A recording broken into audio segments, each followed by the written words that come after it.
Hyundai Accent 2012 əylət mayesi dəyişəcək.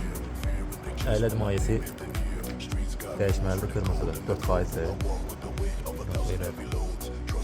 Tərkibində olan su 4%-dir, dəyişməlidir. Əylət mayesi mən əvvəllər dəyişənmirdim. Əylət mayesi mən Cəmşid öyrətmişdi. Əvvəlki iş yoldaşım. Təkərlərin 4-ündən də açılacaq futboldan. Tam şəkildə dəyişiləcək.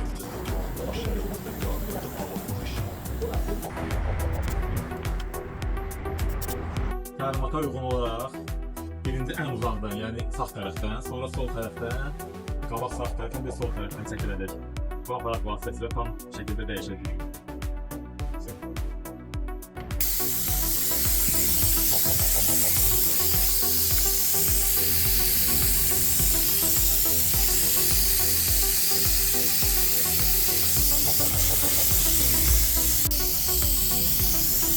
Bunu çıxardandan sonra gözləyirəm birdən jiks gəlsin. Gələndən sonra açardan bağlayacağım.